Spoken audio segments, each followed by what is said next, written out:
It's March and officially spring. Let's have a look at what's growing in our garden. We'll explore the stunning flowers that thrive in our unique climate. I'll dive into seedlings and transplants, revealing which young plants are ready to be hardened off and transitioned into the garden. I'll also show you a few techniques for nurturing these tender starts to ensure that they'll grow strong and productive in the coming months. And our garden tours showcase our cool weather veggies that are now ready to harvest, from crisp leafy greens to edible flowers. We'll also take a peek at our fruit trees. Some are just waking up, the citrus are blooming, and some are already setting fruit. Welcome back to Calendula's Garden. When you get a chance, make sure to like and subscribe to keep up what's going on in the garden. We are in Arizona Zone 9B and a tad bit late with our March video, but we really wanted to check out Joshua Tree National Park before it got too hot.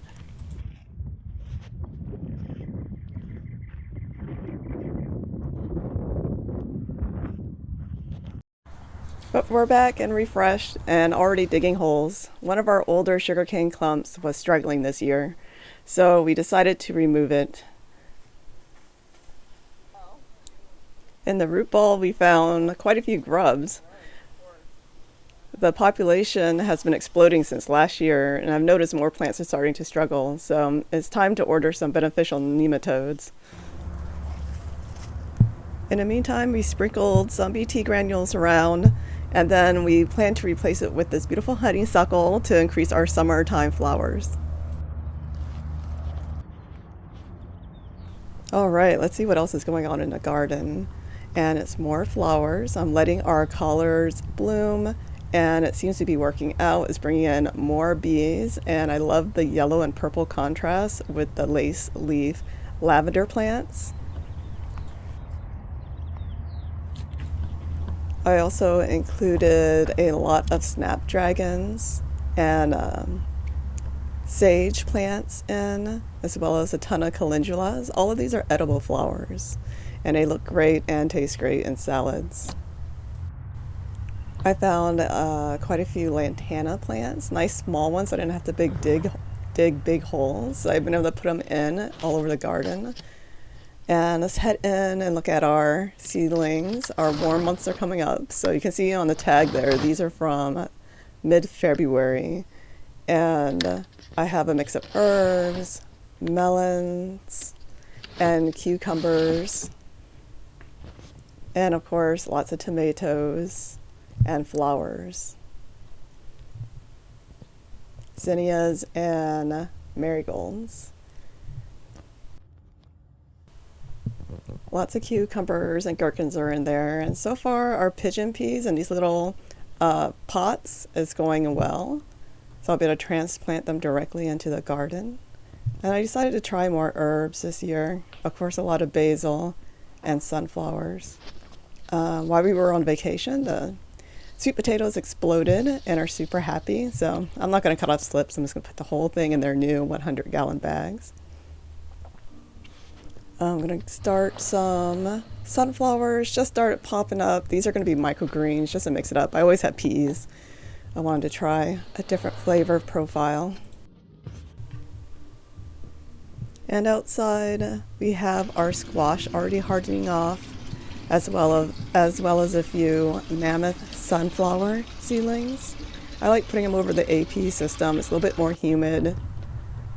And heading back out into the garden, more flowers. I couldn't resist putting in just a carpet of snapdragons, and you see the lantanas under the citrus. They seem to really like this. Less bare soil. Our California poppies are doing really well. I haven't had them this big, so I must have found a really good spot for them.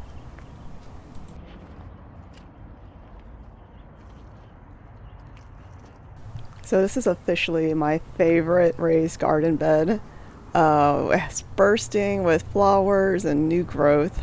Lots of calendula flowers, lots of arugula flowers, and the tomatoes completely recovered from the frost damage. I didn't cut them back. I just went ahead and gave them a little extra help with some composted steer manure, and then I covered that with a layer of mulch just to help them stay warm and cover and recover as well as nutrients.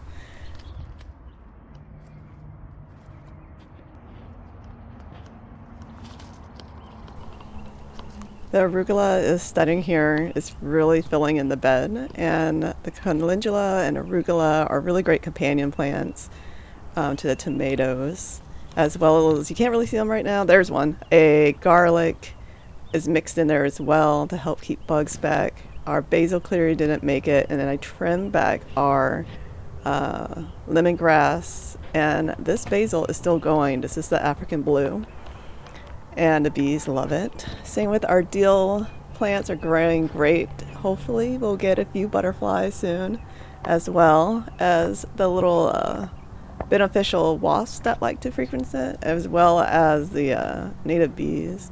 Here's another tomato. You can see what the damaged parts look like. Just left them on.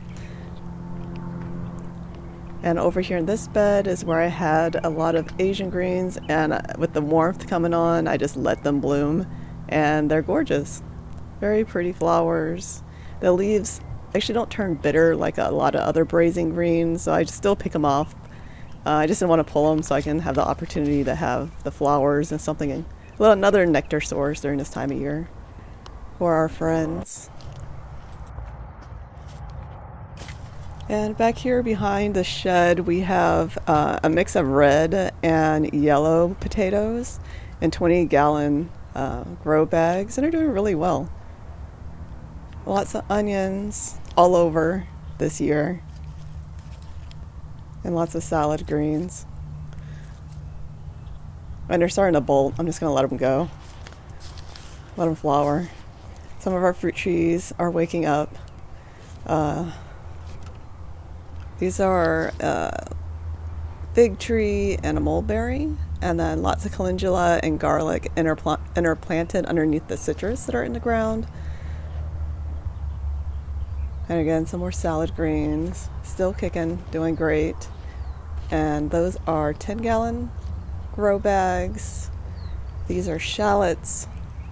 I just always find that all the plants do better if they're not just solidly one type of plant in there. So I couldn't resist to put more flowers in there, more salad greens, more calendulas, just everywhere. This year, our Meyer lemon is waking up, lots of new growth and lots of flowers, and it smells great.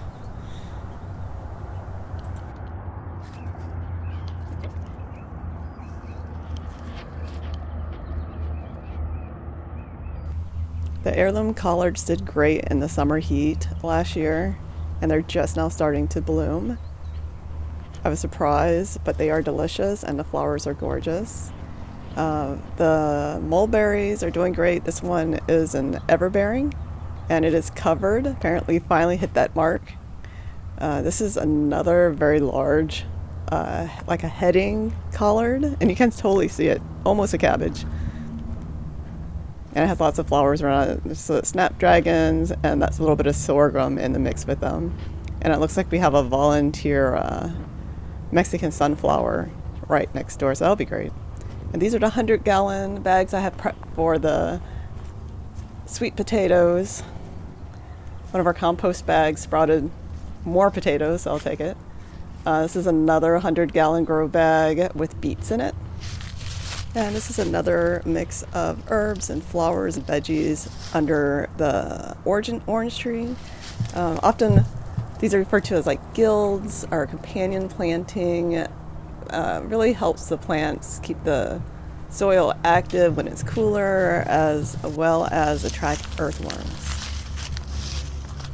This is a 100-gallon grow bag that was planted in the fall, so it's full of cool season veggies and flowers. I highly recommend scented geraniums. They smell amazing. And over them, providing some shade for the spring, is this guava, which put on some early fruit, and it already attracted a few birds, but who could resist that bright pink interior? When they're super ripe, they also smell great. So I just start picking them early and letting them ripen on the counter. Like as soon as like this one where it's just like slightly light yellow, it'll ripen fine on the counter, and then the whole house just smells tropical and amazing.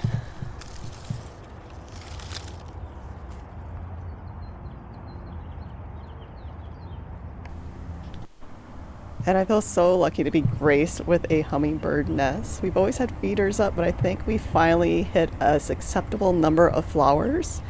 And now we have a hummingbird nest. And on to the other side of the yard. This is our cooler area. So north facing, substantially cooler than the other grow bed. So these are ones I'm planting, cool weather, brazen greens, celery, lots of pansies. It's a mix of in the grow beds as well as in containers, just so I can move them around. They were in a warmer area before.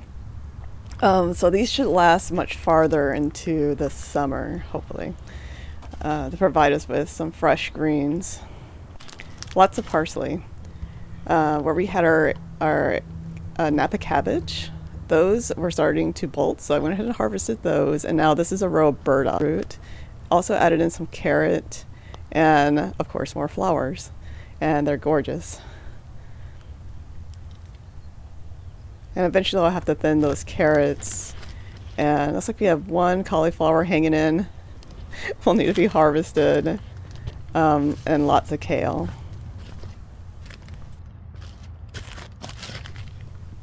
And our fennel transplanted really well. So now I can thin them and harvest. So I like to use these little tiny ones in salads, including the fronds. They're really tasty. And then the larger bulbs I like to roast with a little balsamic vinegar. Some more tomatoes. You can see the previously frost damaged bits that I just left. And they've already started sprouting more growth. They're really happy with the bunching onions in these grow bags. These are 20 gallon. And lots of flowers as well. And next to this one, the square foot garden grow bag system with irrigation is doing so much better this year. Lots of kale. It's really starting to fill out late in the season here.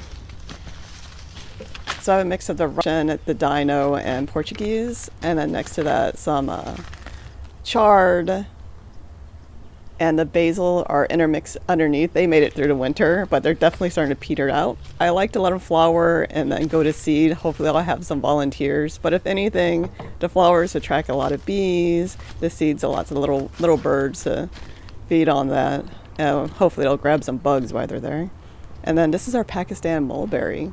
And I think this is 3 years old, maybe 4. This is definitely one of our first fruit trees, and this is the year, apparently. It is covered in fruit, so I'm pretty excited about that. And the large green leaves will provide a lot of shade and a lot of privacy. So this is a great tree. I'm thinking of getting another mulberry, probably Black Beauty. That's the only one I don't have with the same type of berry.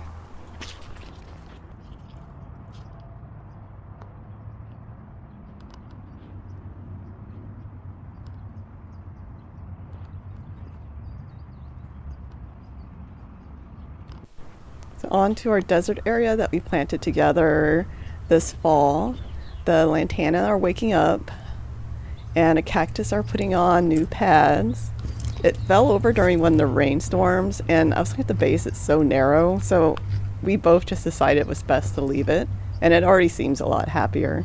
It's putting on more pads, and it's just more stable, and the pads touching the ground will start to put in roots, and eventually I'll just cover it with a little bit of soil to kind of help that process along. And these are some of the other shrubs that are starting to wake up. These will have the long tubular red flowers.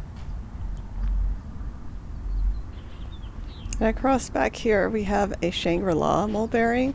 Smaller fruit but even bigger leaves. So I'm excited about that, it's gorgeous. And more of our desert adapted flowers. Couldn't resist that name. As well as the milkweed.